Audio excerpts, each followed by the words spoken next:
বেগুনগুলোকে ধুয়ে পরিষ্কার করে গোল গোল করে কেটে নিব। এরপর একটা কাঁটা চামচের সাহায্যে খুব ভালো মতো দুই দিকে এরকম কেচে নিতে হবে। তারপরে একটা বাটিতে নিয়ে নিব লবণ, হলুদের গুঁড়া, মরিচের গুঁড়া, ভাজা জিরার গুঁড়া সামান্য পরিমাণে।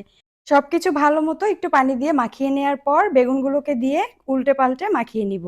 মশলা মাখানোর পর 10 মিনিট রেস্টে রেখেছিলাম। এরপরে কড়াইয়ে একটু বেশি পরিমাণে তেল দিয়ে সবগুলো বেগুন খুব ভালো মতো ভেজে নিব। এইভাবে বেগুন ভাজলে যেটা হয়, বেগুনের ভিতরে মশলাটা খুব ভালো মতো ঢুকে আর বেগুনটা খেতে অনেক বেশি ভালো লাগে। একই কড়াইয়ে শুকনা মরিচ আর কাঁচা মরিচ ভেজে নিয়েছি, সঙ্গে ধনিয়া পাতা, কাঁচা পেঁয়াজ, লবণ সবকিছু খুব ভালো মতো হাতের সাহায্যে মাখিয়ে নিব। সবশেষে সরিষার তেল দিয়ে আবারও ভালো মতো মাখিয়ে নিব। আর এই মজাদার ভর্তাটা দিয়ে 1 প্লেট ভাত খাওয়া যায়, এত বেশি মজা। নিয়ে নিলাম গরম গরম ভাতের সঙ্গে মরিচ ভর্তা আর গরম গরম বেগুন ভাজা। রেসিপিটি কেমন লেগেছে? যদি ভালো লাগে তাহলে অবশ্যই সাবস্ক্রাইব করতে ভুলবেন না, একটা লাইক অবশ্যই দিয়ে যাবেন। আল্লাহ হাফেজ, আসসালামু আলাইকুম।